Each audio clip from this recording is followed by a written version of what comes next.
Ang daming nakikita at matututunan. Aba, yan yung may malalaman kang bagong leksyon sa hindi pangkaraniwang silid-aralan. At usong-uso na rin ngayon yung hindi lang buhay sa alaala, kundi buhay na buhay talagang nararamdaman at nakikita. Iyan ang kwentong inalam ni Nico Wahe. Hindi ito throwback post. Ang makukulay at tradisyonal na kultura ng mga Pilipino, hindi na lang daw sa libro mababasa. Dahil sa bayan ng Malay sa Aklan, sa halip na beach trip, interactive field trip ang bubungad. Sa kanilang Living Museum. Ang museo na ito, babalik ka raw sa nakaraan. Dahil literal na pwede raw maranasan ang kultura noon, na buhay hanggang ngayon. Ayon sa curator na si Neneth Aguirre Graf.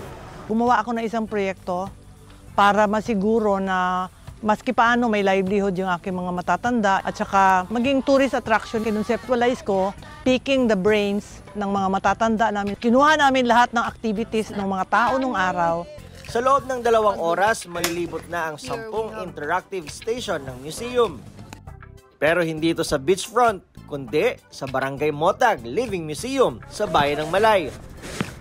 Parang pumasok ka sa isang lumang lugar para ma-experience mo lahat, gagawin mo lahat. Naka-script siya kung ano ang sasabihin kada station. Balik bukid muna ang grupo ni na Anthony, isang Australiano, at Jeff na laking Maynila.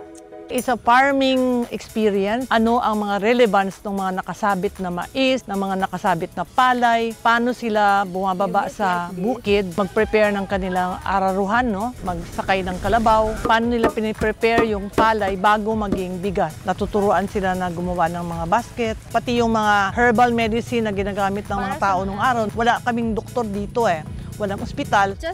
Sa kusina naman, pagluluto gamit ang sinaunang gamit gaya ng palayok, pangbayo at bao ang nag-aabang sa kanila. Paano ba ang ginagawa nila pag nagsalok ng tubig, naligo? Ano ang laman ng mga bahay nila, laman ng kusina nila? May bonus pa raw na tradisyonal na pagsasayaw ng tinikling. At larong kadang-kadang.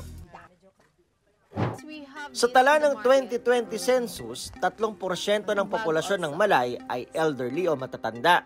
Kaya malaking bagay raw na maipakilala at maipasa sa mga kabataan ang kaalaman sa kanilang sinaunang pamumuhay.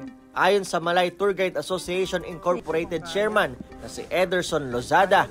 Ito ay isang sustainable tourism, local tourism product na pwede namin i-showcase yung kultura ng isang Malay noon. Ang usual na sinasabi nila na meron pa palang available na tourist spot dito sa bayan ng Malay maliban sa Boracay Island itself. Kasi sa mainland, there is something new that they could explore.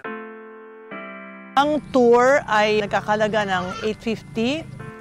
Matapos ang nasa 2 oras na paglilibot, may pabaon pang merienda sa Living Museum.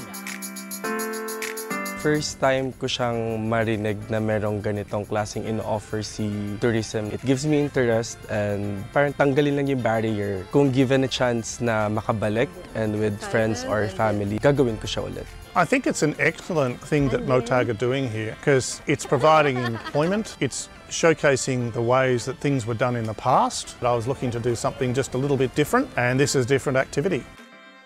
Hindi lang tanawin or baybay, mga dagat, mga ilog, kundi ang tourism or travelers, gusto nila rin makita yung mga taong nakatira dun sa lugar na yun. At yun ang gusto naming ipresenta, hindi lang basta beach, no? Pride ito ng Aklan, pride ng Boracay, pride ng Malay, pride ng Philippines kasi una siyang interactive living museum sa ating bansa.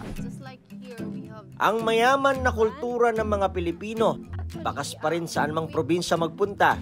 Kaya mahalagang mapanatili itong buhay para hindi lang ito sa aklat na babasa. Ako si Nico Wahe at yan ang kwentong dapat alam mo.